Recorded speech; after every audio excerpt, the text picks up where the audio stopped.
First item on our agenda is Pledge of Allegiance. I pledge allegiance to the flag of the United States of America, and to the republic for which it stands, one nation, under God, indivisible, with liberty and justice for all. There you go, buddy.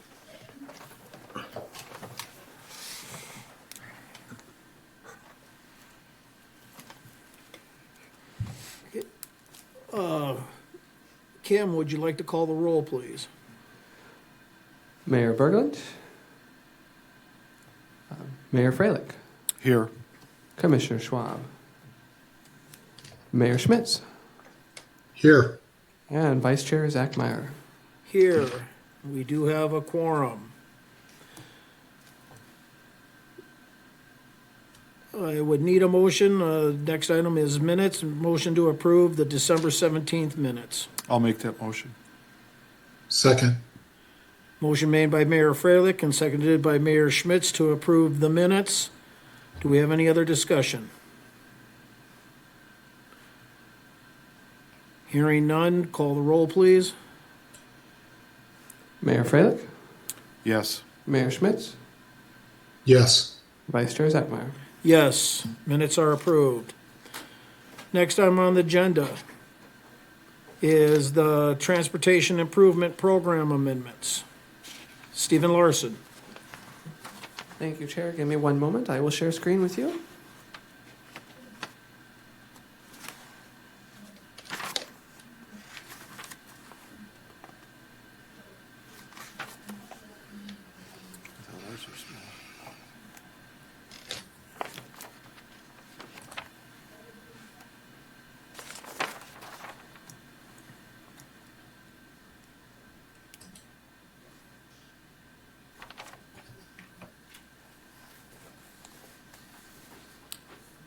All right, so this month we processed 3 amendments to the 2025 through the 2028 Transportation Improvement Program. The amendment was advertised for the required 15-day public comment period. We did not receive any comments on these amendments. We also held a public hearing earlier today at TAC, and we did not receive any comments at the hearing. So the amendments, which are exhibits A through C in your packet, they add 3 new chip seal coat projects to the Transportation Improvement Program. So the first one, exhibit A, is on I-94 from the ND-25 junction to 3 miles east of State Street.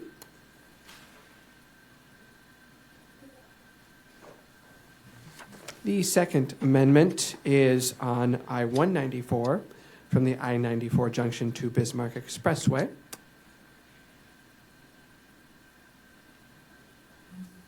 And finally, the third amendment is on, we had a correction made at TAC from NDDOT. This is actually on Expressway from I-194 to the Expressway Bridge on the Mandan side of the river, so the local share for this project will be covered by the Mandan local jurisdiction. Are there any questions on any of these amendments? Do any of the commissioners have any questions? None for me. This is an action item. Any commissioner would like to make a motion? I make a motion to approve the tip amendments. Second. Motion made by Mayor Freilich, seconded by Mayor Schmitz to approve the 2025-2028 Transportation Improvement Program amendments as presented. Any other discussion? Hearing none, call the roll, please. Mayor Freilich, Yes. Mayor Schmitz, Yes. Commissioner Schwab, Yes. and Chair Zagmeyer. Yes. Motion carried. Next item, 2024 pavement conditions, collection and analysis. Our new director, Kim. Thank you, Chair Zachmeyer. Commissioners, mayors, The pavement conditions collection and analysis report involved data collection for approximately 245 centerline miles of roadway in our 5 MPO jurisdictions along functionally classified roadways. Last month, you heard the final report presentation that was given by Kurt Kiefer of QES, the firm that provided the data collection and the reporting analysis. The approval of the final report was tabled due to technical difficulties which prevented Kurt from providing that presentation to the TAC and answering their questions. As it turned out, there were some outstanding concerns that were expressed by Bismarck Engineering, which QES was successfully able to address and resolve to engineer Shell's satisfaction. Kurt provided the final presentation to the TAC this morning, and they voted unanimously to recommend approval of the final report. The final report is included in your packet as Exhibit D, and it does begin on page 15. It's quite lengthy. I'm not an expert on it, but in case you have any questions, they may have come up at the TAC or been discussed as part of Kurt's presentation, and I would be happy to try and answer those questions in Kurt's absence today. If there are no questions, staff would be looking for a motion from the board to approve the final report of the pavement condition collection and analysis project. Move to approve the report as presented. Second. A motion was made by Mayor Schmitz, seconded by Mayor Freilich, to approve the 2024 pavement conditions, collections, and analysis, which would be the final report adoption. Is there any other comments or any discussion? Commissioner Schwab. Commissioner Schwab. I looked at this thing. We're chip sealing on a bridge. Oh, you are talking I don't about know the of any amendment? bridge that has asphalt. You're absolutely correct, Commissioner Schwab. That was addressed at the TAC this morning as well, and that particular project description has been modified to make it more clear that the area of the Bismarck Expressway Bridge is where the project ends. It does not go onto the Which side of the expressway bridge are we doing? on the Mandan side, so that's in Morton County. Thank you. Any other questions, any other comments? Hearing none, call the roll, please. Mayor Freilich, Yes. Mayor Schmitz, Yes. Commissioner Schwab, Yes. and Chair Zachmeyer. Yes. Motion's carried. Next item, 2025 ITS RA update, ATAC Master Agreement Addendum. Thank you, Chair Zachmeyer. The master agreement with the Advanced Traffic Analysis Center, or ATAC, which is part of NDSU, was last signed in the fall of 2024. This is an agreement between the Bismarck-Mandan MPO and ATAC, which covers general update and maintenance to the MPO's traffic demand model. However, additional modeling work that is provided does need to be addressed through addendums to the master agreement, and one such action requiring an addendum is the update to the Intelligent Transportation Systems Regional Architecture. We call this the ITS-RA for short because it is quite a mouthful. The ITS-RA scope of work does start as Exhibit E in your packet on page 57, and that does detail the scope of work for the project. ITS deals with types of technology that create a safer and more efficient, effective transportation system.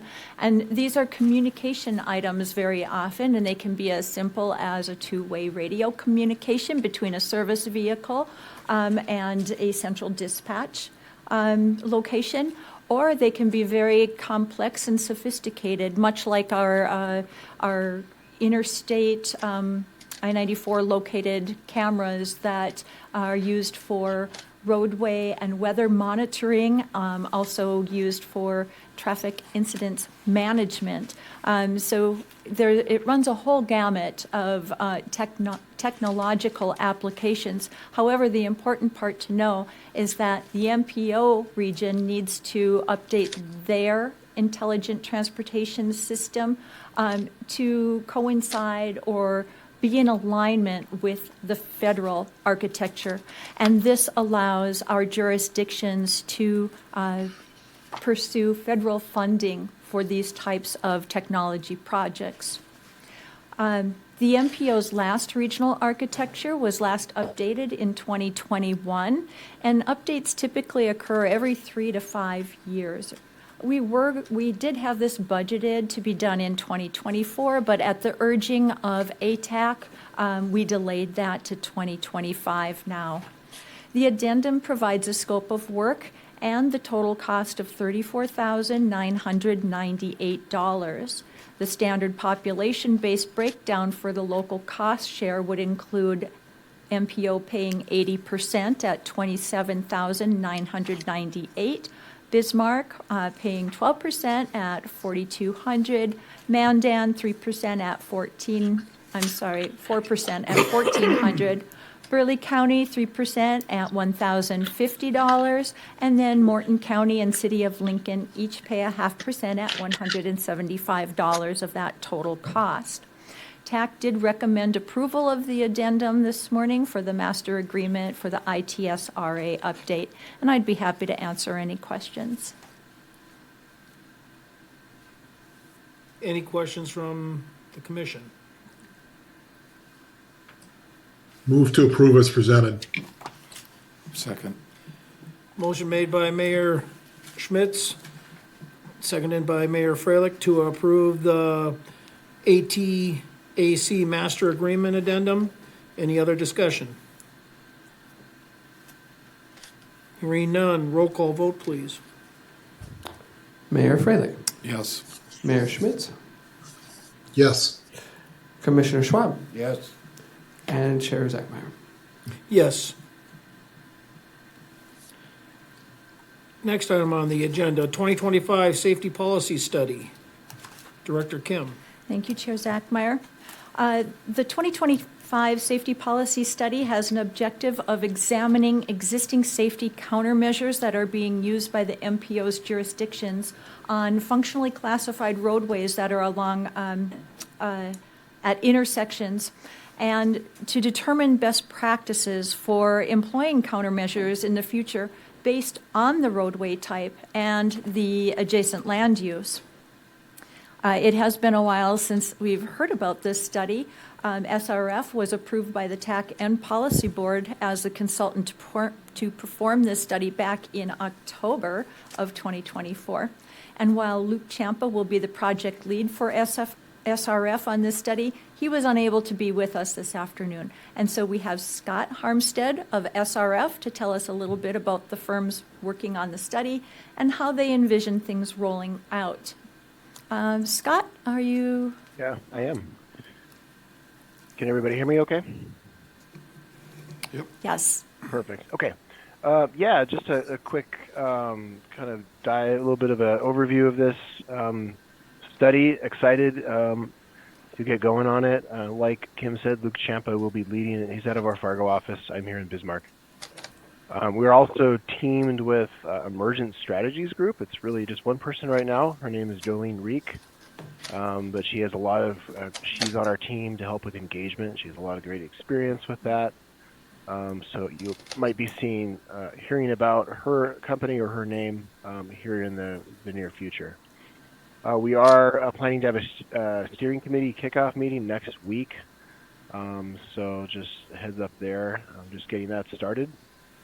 And the plan, schedule-wise, is to get this adopted by the end of this year. So that'll be great. A little bit on the goals of the study. I think Kim touched on this a bit.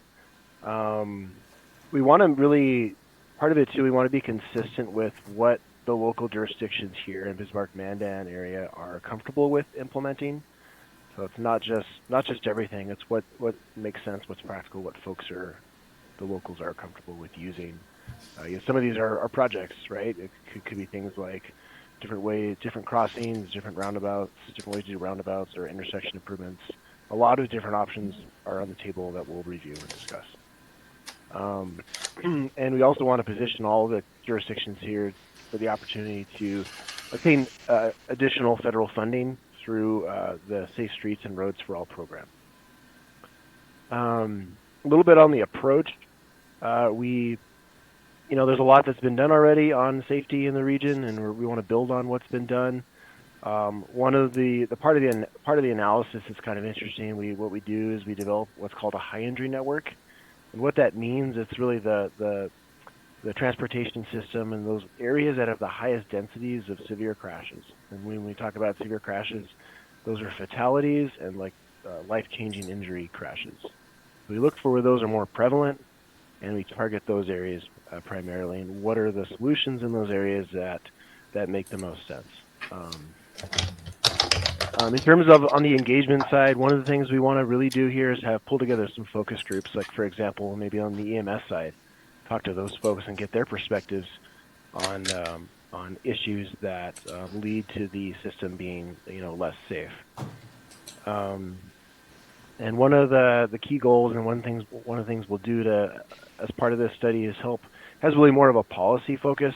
And what I mean by that is we want to create more of a decision-making tool for the local jurisdictions, especially the engineers, a decision-making tool when they're putting together safety projects to understand. So when they look at, so let's just pick out, say at any intersection, the tool could take into different factors into consideration, like the surrounding type of development or land use, what type of intersection it is, how many lanes, is it signalized, not signalized. So this tool, it takes all those factors in. They can put all those factors into the tool, and that tool can give them recommended countermeasures or ways to improve that intersection. So that's just an example of what that deliverable could look like. And with that, we also will definitely be following the federal guidelines to put together a federally compliant safety policy study, and we have experience doing that. So, yeah, that's what's coming down the pipe. Any questions? Anybody, any questions on this item? No. Guess not. Thank you, Scott. Thank you. Next item on the agenda, Government Partners Program. Director Kim. Thank you, Chair Zachmeyer. The Government Partners Program is going to be in full swing for the Bismarck-Mandan MPO and its 5 jurisdictions. We did have the Memorandum of Agreement out for signatures in the month of December. That has been fully signed and executed by all parties. And we have received the invoice from Big Sky Passenger Rail Authority for our annual membership to the Government Partner Program. The payment for that is being processed as we speak. And I will be reaching out to your jurisdictional representatives to let them know that your finance departments will be able to expect billing from the MPO for their respective portions of the Government Partner Program membership. And as well, I will be requesting some feedback from each of the jurisdictional representatives, because the Government Partner Program will be rolling out a webinar for us in February, and they are going to develop the content of the webinar based on the feedback that we provide them. They want to know what our concerns are, what our questions are, specifically relative to the restoration of passenger rail in our area, what we feel may be our challenges, or maybe we have questions as to what our challenges might be. I will be gathering all that information from your jurisdictional representatives and forwarding it on to Big Sky Passenger Rail so that the Government Partner Program might develop that webinar appropriately for us. So we'll have more to come when we hear about that. Any questions at all about the Government Partner Program? Any questions for Kim? Thank you, Kim. Next item on the agenda, bicycle-friendly community. Thank you again. Last but not least, you may recall that the Bismarck-Mandan MPO is designated as a bronze recipient of the bicycle-friendly community status that is awarded through the League of American Bicyclists. That designation is good for a period of 4 years, at which point it must be renewed to retain. And we did do the renewal application back in June of 2024. We were told by the league that we would be able to expect a status update or notification of our award in the fall of 2024 or late 2024. That has been delayed, and now we are being told that it probably will be rolled out in January. So we're still awaiting word on that. However, in the meantime, we have received additional word from the League of American Bicyclists that they have received a funding grant that will enable them to provide help for bicycle-friendly community workshops in 3 cities across the nation. And because of our involvement in the bicycle-friendly community networking program and quarterly appraisals, they did reach out to the MPO and asked if we wanted to host such a workshop. It would be staffed by the League of American Bicyclists, and it would be provided free of charge to the communities that it's taking place in. We thought this was a very exciting opportunity and definitely accepted their offer. We have actually secured a meeting room for the training. This will be a 1.5-day workshop, and it will take place on May 21st and May 22nd. So please mark your calendars, because we will be reaching out to our elected officials to come and join us. Part of the workshop includes an actual bike audit, where we will be hopping on bicycles and we will be auditing a specified route. And we'll see how that turns out. That sounds like a very exciting time. It's not something that we've embarked on in our community before. So we're looking forward to this workshop, and we'll have more information as we continue through the planning process. Any questions? Any questions for Kim? All right, thank you. Final, any other business for the board or good of the order? Nope. Hearing none, motion to adjourn, So moved. and we are adjourned. Thank you, everyone.